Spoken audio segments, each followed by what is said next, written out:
Para la gente que ya han estado viendo, nos han estado siguiendo por más de un año, ya imagínate, creo que hemos empezado esto en abril del 2020 y obviamente el tema más común que yo he tocado es sobre la persona de Jesucristo.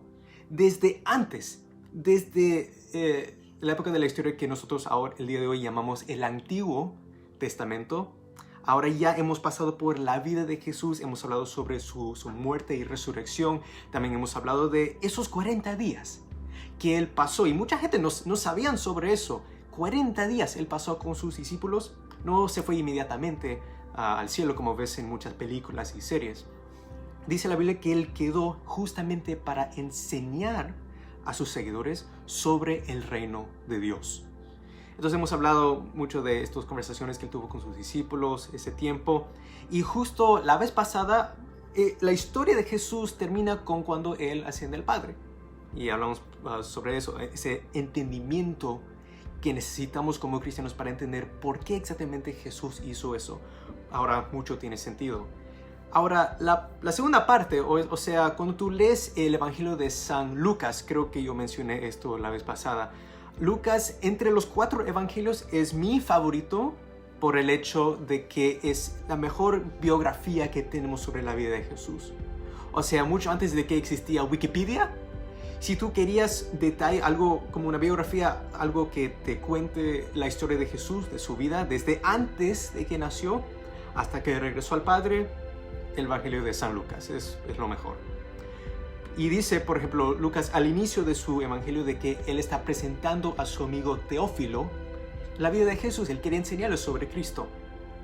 Entonces cuando Lucas empieza el libro de los Hechos, justamente la vez pasada habíamos tocado el primer capítulo de Hechos, que también fue escrito por Lucas, y él empieza diciendo: Teófilo, ¿tú te acuerdas de esa primera carta que te di, ese primer libro que te escribí sobre la vida de Jesús, lo que él hizo, lo que dijo, cómo murió y resucitó, cómo él apareció a todos estos testigos después de su resurrección? Ahora te quería contar, darte una cuenta sobre qué pasó después. O sea, cuando la gente termina leyendo la historia de Jesús, tienen esa pregunta increíble. Mira todo lo que hizo Jesús en su vida y cómo murió y resucitó. Ahora la pregunta es, ¿cómo exactamente este movimiento que empezó más de 2000 años atrás, cómo sigue sobreviviendo hasta el día de hoy, el siglo XXI? O sea, sus seguidores, cuando Él mandó a sus seguidores de ir por todo el mundo y predicar el evangelio, hacer discípulos, ¿lo pudieron hacer? ¿Tuvieron éxito en cumplir este mandato que Jesús les había dado? Lucas contesta esa pregunta con el libro de los Hechos. Por eso literalmente es el Evangelio de San Lucas, parte 2. El sequel, como decimos en inglés. Y obviamente vamos a entrar ahora al libro de los Hechos.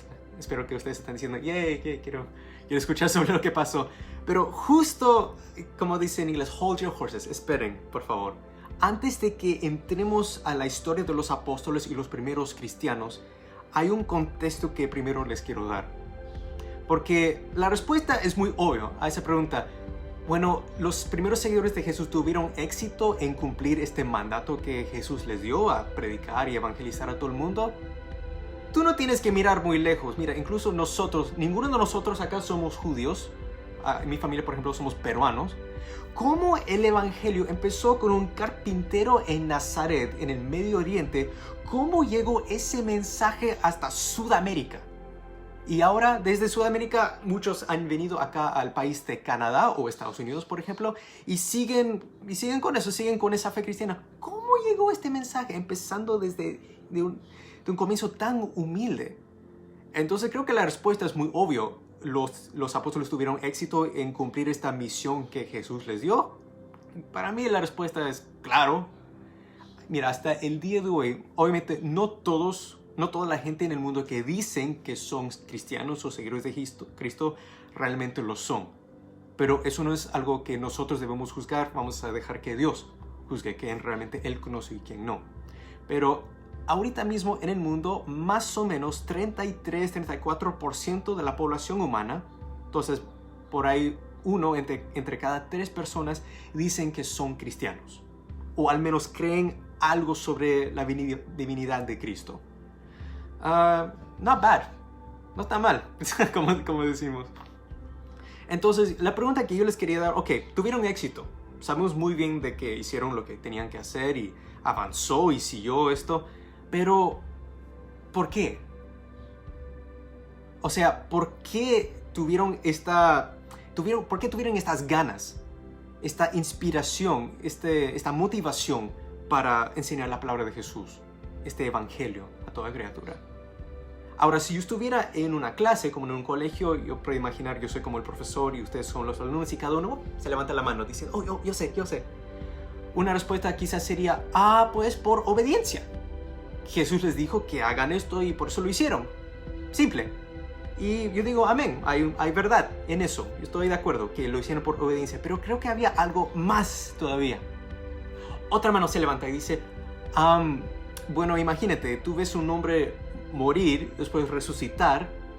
Si te dice que tienes que hacer algo, seguro que vas a tener un poco de miedo. Imagínate si lo desobedeces. Él es Dios. ¿Te das cuenta? Esto no es un ser humano cualquiera. Este es Dios hecho carne.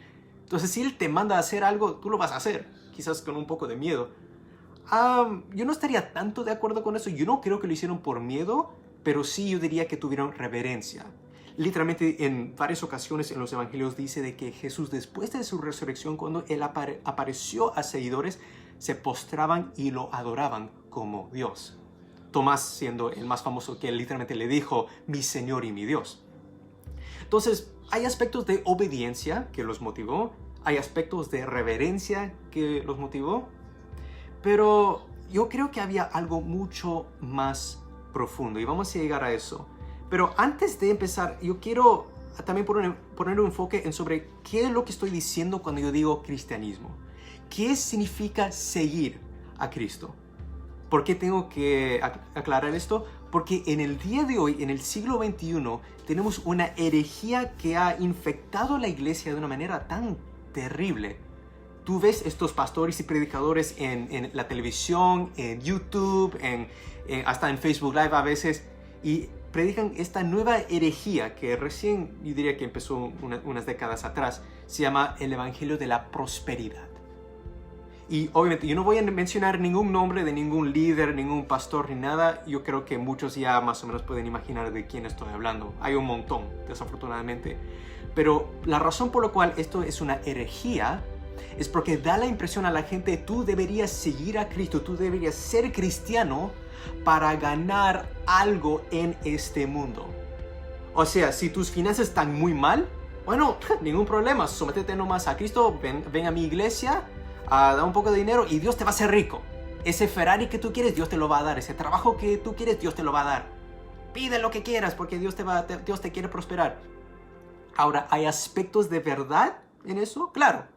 Las mejores mentiras en el mundo siempre involucran un montón de verdad. Si no, nadie lo creería. Eso es lo que hace Satanás. Por ejemplo, cuando él tentó a Jesús en el desierto, él mezcló escrituras, cosa por ejemplo de los Salmos, mezcló eso con un deseo de la carne que hubiera tenido Jesús siendo un hombre, como tú y yo. Jesús lo tuvo que reprender y luchar y obviamente derrotar de nuevo con la palabra de Dios. Y así sucede lo mismo con el Evangelio de la Prosperidad. ¿Es cierto que Dios quiere prosperarnos, Dios quiere darnos una buena vida? Bueno, sí, en unos aspectos, pero ¿acaso es la voluntad de que cada uno se vuelva millonario? Yo no lo creo. ¿Acaso todos tus problemas en este mundo se van a ir porque tú te vuelves cristiano? Jesús nunca prometió eso. La gente les encanta, por ejemplo, versículos como Jeremías 29 que dice, yo conozco los planes que yo tengo por ti, te voy a prosperar, te voy a dar una vida. Nadie realmente quiere leer las promesas, las profecías que Jesús hizo. Porque Jesús, siendo Dios, el mismo Dios que habló en el Antiguo Testamento, Él también hizo promesas en el Nuevo Testamento a sus seguidores. O sea, Él dijo, esto es lo que va a suceder con ustedes porque han decidido seguirme. Y la gente que creen en el Evangelio de la Prosperidad asumen, va a ser algo bueno, me va a dar un auto, una casa, mucha plata, la lotería. Ahora, ¿qué tal si leemos? Vamos primero al Evangelio de San Mateo, por favor. Mateo capítulo 10, vamos a leer desde el versículo 16 al 22. Ahora, el contexto de esto, esto es la primera vez, Jesús ya había estado predicando un montón, como el Sermón del Monte que tú ves en los capítulos 5 al 7, por ejemplo. Ahora está diciendo a sus seguidores, ahora es tu turno, su turno. Ahora a ustedes les estoy enviando para que prediquen, van 2 por 2. En otro evangelio dice que había 70 o 72 de estas personas que Jesús mandó, incluyendo los 12 discípulos, pero había muchos más. Y como tú, seguro que tú has visto, si a ustedes les gusta el fútbol, por ejemplo, que antes de que empiece un partido, siempre ahí detrás del estadio donde nadie puede ver, el entrenador siempre está hablando con su equipo, diciendo, oh, tú vas a hacer esto, tú vas a hacer lo otro, vamos a hacer esta jugada y vamos a meter mucho gol, vamos a ganar los chicos, yeah. Entonces Jesús está hablando más o menos así, en inglés se llama pep talk. O sea, es como hablar para motivarlos, para darles un poco de ánimo antes de que hacen el trabajo que Jesús quería que hagan. Ahora, a ver, ¿qué tan inspirante va a ser esto? A ver, ¿qué tan lindo te parece esto? A ver, empezando desde el versículo 16. Miren, Jesús hablando a sus discípulos, yo los envío como ovejas en medio de lobos. Se supone que esto les debe animar. ¿Cómo decimos en inglés? This is bad. Esto está mal. ¿Qué? Como ovejas en medio de lobos. Por tanto, sean astutos como las serpientes e inocentes como las palomas. Pero cuídense de los hombres, porque los entregarán a los tribunales y los azotarán en las sinagogas. Y hasta serán llevados delante de gobernadores y reyes por mi causa. Ok, hasta este punto nada suena lindo. Ok, seguimos. Por mi causa como un testimonio a ellos y a los gentiles, los que no eran judíos. Pero cuando los entreguen, no se preocupen de cómo o qué hablarán, porque a esa hora se les dará lo que habrán de hablar, o sea, el Espíritu Santo, porque no son ustedes los que hablan, sino el Espíritu de su Padre, el Espíritu Santo que habla en ustedes. El hermano entregará a la muerte al hermano, el padre al hijo, los hijos se levantarán contra sus padres y les causarán la muerte, y serán odiados de todos por causa de mi nombre. Pero el que persevere hasta el fin, ese será salvo. A ver, ¿quién quiere registrarse primero? Si Jesús hubiera dado esa prédica en el siglo XXI, nadie quisiera servirlo. La gente que quizás han estado siguiendo el Evangelio de la Prosperidad, quizás se sorprende. ¿Jesús dijo eso? Jesús no prometió un Ferrari, Él prometió persecución. Él prometió, si tú sigues a mí, tú vas a tener que dar testimonio de mi nombre y todo el mundo les va a odiar por causa mía. Pero el que persevere hasta el final, ese se salvará. Y Jesús no acaba ahí. Ahora vamos a seguir de nuevo el Evangelio de San Mateo, pero ahora vamos a leer el versículo 24. Vamos a leer desde el 9 al 14. Esto es más o menos una repetición de lo que Jesús había estado diciendo antes. Entonces los entregarán a tribulación y los matarán. Mira, ya fue suficiente que ya todo el mundo me odia, que tengo que estar frente de un gobernador y dar testimonio. Se supone que el Espíritu Santo me va a dar las palabras que decir, pero ¿me van a matar encima? Jesús, estás pidiendo demasiado de nosotros. Y serán odiados por todas las naciones por causa de mi nombre. Mira, ahora internacionalmente me van a odiar. Wow. Muchos se apartarán de la fe. Mira, obvio. Entonces, y se traicionarán unos a otros. Y unos a otros se odiarán. Mira esta parte. Mira, encima de todo eso, se levantarán muchos falsos profetas. Y a muchos engañarán. Entonces, entonces, todo el mundo me odia. Hasta mi familia me rechaza. Yo voy a tener que ser prisionero y estar frente de reyes y gobernadores y dar testimonio. Encima me van a querer matar, pero encima de eso somos un equipo. Mientras que nosotros estamos metiendo o tratando de meter goles, Jesús está diciendo metafóricamente va a haber alguien o personas, va a haber otro equipo que está metiendo autogoles. Entonces estamos tratando de acercar a la gente, estamos como siendo pescadores de hombres, acercando a la gente al reino de Dios. Ahora va a haber gente que nos va a robar de la canasta. y tira los peces de nuevo al mar. Dice, falsos profetas y van a engañar a muchos. Ah.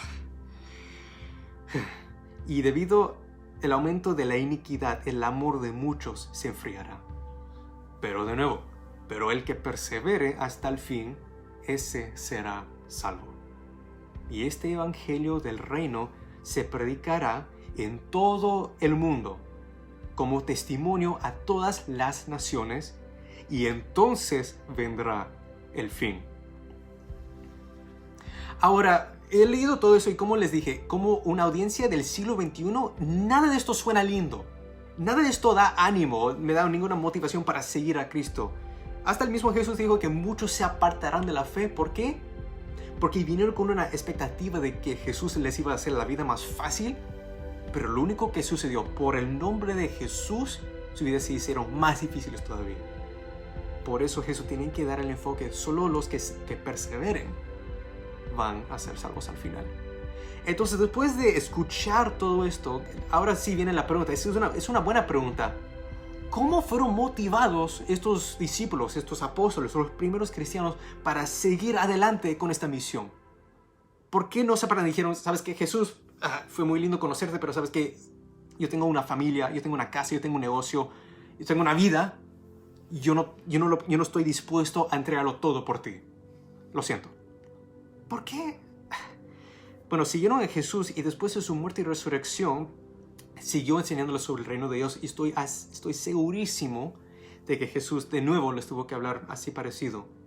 Pero estaban con ánimo. Tú lees, por ejemplo, la vez pasada leímos que justo antes de que Jesús regresó al Padre, los discípulos le vinieron y con así emocionados dijeron, ¿ahora es el tiempo? ¿Ahora finalmente vas a reestablecer el reino del rey David? ¿Vamos a tener nuestra nación de Israel de regreso? Y Jesús les tenía que calmar y decir, solo mi Padre conoce la hora. Mi Padre está de cargo de cuando todo va a suceder, y mira, hasta este punto, mi Padre ha cumplido todas sus promesas de antes.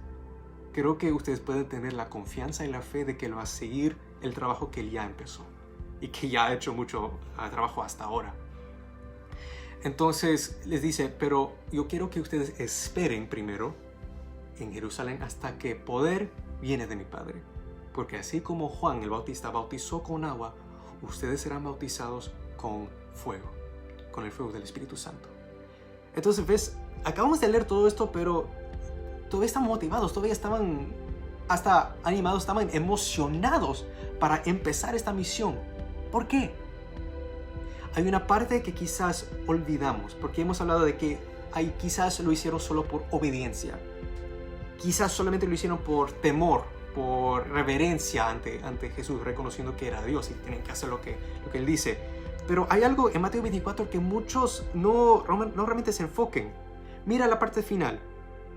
Mira, Mateo 24, el versículo 14, que acabamos de leer hace poco, y este evangelio del reino, o sea, la misión de Jesús, se predicará en todo el mundo como testimonio a todas las naciones, y entonces vendrá el fin.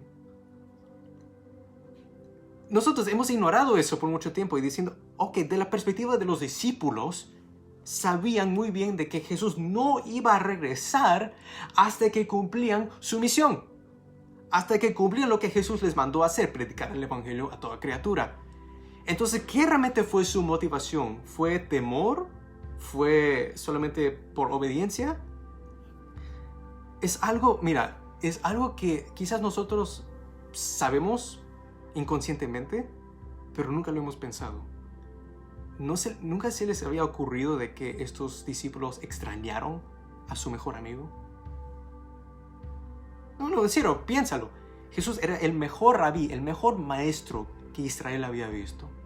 Era el mejor hermano, el mejor hijo que María y José tuvieron. Era el mejor amigo de estos discípulos. Muchas veces por las películas y las series nos olvidamos de que estos eran seres humanos como tú y yo, que como cualquier otra persona deseaban amistad. Entre ellos, en esos 3 años y medio del ministerio de Jesús, también, tuvieron que comer juntos, durmieron juntos en el mismo lugar, tuvieron sus chistes, sus bromas, se reían, se mataban de la risa, lloraban juntos. Juntos tenían que aguantar esas piedras que muchas veces los judíos les tiraban cada vez que predicaba Jesús. ¿No crees que tenían alguna conexión emocional? No solamente como Jesús, como Dios, sino como un hombre. Jesús era su amigo y lo amaban. Entonces nunca se me había ocurrido hasta recién unos años atrás de que la razón por la cual predicaron el evangelio a todas las partes del mundo que ellos conocían en esa época, porque acuérdense, allá en el primer siglo no sabían que existía, por ejemplo, las Américas. Norte, Centro, Sudamérica no existía para ellos. Australia, Japón. Para ellos el mundo era el Imperio Romano. Eso es todo lo que ellos sabían. No conocían lo que era Rusia, lo que era China, lo que era Sudáfrica. Entonces para ellos este mundo, el Imperio Romano, eso es el mundo para ellos. Entonces por eso ves estos discípulos en su época, antes de que existiera el auto o el avión o incluso el internet, al menos para hacer un canal de YouTube y así predicar como estamos haciendo nosotros, ellos a pie o en bote o en caballo, no sabemos cómo, pero ellos hicieron el esfuerzo para predicar este evangelio para ellos, de su perspectiva, a todo el mundo, para que podría venir el fin y podrían ver de nuevo a su mejor amigo. Nunca eso se me había ocurrido y creo que la manera como nosotros como cristianos ahora vemos la misión de Cristo, quizás necesitamos un cambio de perspectiva. Necesitamos un cambio de, ¿sabes qué? Esto no es solamente un Dios, no es solamente este Dios hecho carne que murió y resucitó, no solamente lo estamos haciendo por obediencia porque tenemos reverencia por un Dios santo. Amén, a todo eso. Dios es santo y Dios merece ser obedecido, merece todo el honor y poder. Pero, ¿qué tal si somos motivados por algo más profundo todavía? Que puede durar, que puede aguantar la persecución, que puede aguantar ser odiado por todo el mundo, que puede aguantar estar frente de autoridades y gobiernos en este mundo, tener que dar testimonio y solamente dejar que el Espíritu Santo esté hablando por tu boca, que puede aguantar la muerte y puede incluso aguantar estos falsos profetas que van a venir en contra de ti para meter autogoles. Yo creo que lo que puede motivar al ser humano más que cualquier de esas cosas, el temor o simplemente obediencia, es amor. Extrañar a tu mejor amigo. Quizás la iglesia, si vemos a Jesús de esta forma, no solamente como Dios y hombre, pero también como nuestro hermano y amigo, el amor de nuestro corazón, ahora finalmente podemos ver y tiene mucho sentido lo que leemos al final de la Biblia, lo que vemos en Apocalipsis. Miren esto, Apocalipsis capítulo 12, versículo 11. Juan está viendo mártires, gente que han dado sus vidas por Cristo, que ya están delante de la presencia de Dios en el cielo y están llenos de gozo. No están quejando, ¡ay Dios, ¿por qué me dejaste que me maten de esa forma tan terrible? No, mira lo que dice acá. Ellos lo vencieron al enemigo, a Satanás, por medio de la sangre del Cordero, Jesús, y por la palabra del testimonio de ellos. Y incluso no amaron sus propias vidas, llegando hasta sufrir la muerte. Pero ahora estaban delante de la presencia de Dios, estaban llenos de gozo, de alegría. Ahora tiene sentido porque, mira, cuando tú lees el final de la Biblia, ahora, esto es el último pasaje que les voy a leer el día de hoy. Apocalipsis capítulo 22, es el último capítulo de la Biblia. Ahora tiene sentido el versículo 17, el Espíritu Santo y la novia o esposa, que es la iglesia, dicen, ven. Y el que oye diga, ven. Y el que tiene sed de Cristo, venga. Y el que desee que tome gratuitamente del agua de la vida. O sea, el Espíritu Santo que está acá en la tierra y nosotros, la novia, la iglesia de Cristo, estamos proclamando, ven a Jesús. Y después, el que testifica de estas cosas, este es el versículo 20 y 21, así termina la Biblia. El que testifica de estas cosas dice, sí, yo vengo pronto. Jesús está hablando. Amén. Ven, Señor Jesús. Que la gracia del Señor Jesús esté con todos. Amén. Así termina la Biblia. Termina con victoria. con la novia y el Espíritu diciendo al Señor, vuelve pronto. ¿Sabes por qué? Porque te extrañamos. Nosotros amamos porque tú nos amaste primero. Como les dije, para la iglesia, primeramente para la iglesia, para la novia del Cordero. Espero que esto cambie la manera como ustedes piensan de Cristo. Cuando ustedes están evangelizando, sea en tu propio hogar o si eres un evangelista, un misionero de casualidad viendo esto y tú ya has ido a otros países. Por ejemplo, cuando yo estaba en la universidad, yo conocí muchos que se habían ido a Tailandia, por ejemplo. Y han sacrificado sus vidas por predicar este evangelio. Y también tienen ese mismo deseo diciendo, ven Señor Jesús. Yo quiero que tu palabra se predique. Yo quiero que todos en este mundo tengan al menos una oportunidad para seguirte, para arrepentir de sus pecados y reconocerte como Señor y Dios. Aceptarte como Salvador para que tú puedas darles vida eterna. Yo estoy dispuesto a ir para que tú puedas venir por tu novia, por tu iglesia. Entonces, incluso el día de hoy, incluso la gente que está viendo a través de Zoom y Facebook Live cada semana, por eso nunca quiero terminar ninguna predica, ningún domingo, sin pasar la oportunidad para que cada persona viendo esto, que no conoce al Señor, puedan aceptarlo. Pueden, como dice la Biblia, arrepiéntense de sus pecados. Desde luego, cuando tengan la oportunidad, bautícense en el nombre del Señor Jesús, para que sus pecados sean perdonados y reciban el don del Espíritu Santo. Y pueden realmente conocer a este Jesús, este mismo Jesús que estos hombres conocieron y estuvieron dispuestos a dar sus vidas por Él.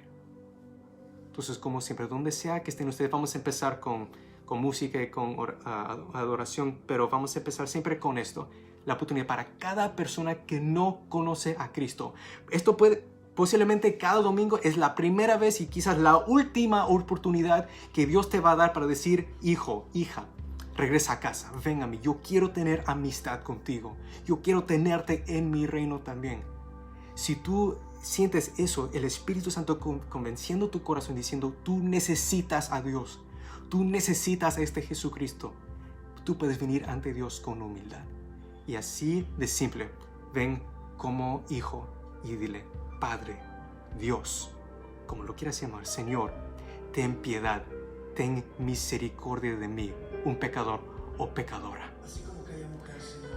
Yo ahora mismo, donde sea que estén ustedes, yo no les tengo que decir lo que tienen que decir. Ustedes confiesen sus pecados, porque dice la Biblia muy claramente, si nosotros confesamos nuestros pecados ante Dios, Él es justo y fiel, y Él perdonará nuestros pecados y nos limpiará de toda injusticia, de toda maldad. Entonces ahí, ante Dios, confiesa nomás, Señor, perdóname por esto, el otro, esto, el otro. Como dice el Salmo 51, ten piedad de mí, oh Dios, y dame un corazón renovado, que esté blanco como la nieve. Y ahora la declaración de fe, asegurando que ahora tú tienes el sello de Cristo. Yo confieso con mi boca de que Jesucristo es el Señor, de que Él murió en la cruz por mis pecados, pero al tercer día Él resucitó entre los muertos para darme vida eterna. Y ahora Espíritu Santo, ese mismo Espíritu que resucitó a Jesús, que habitó en estos primeros seguidores, ahora habita en mí.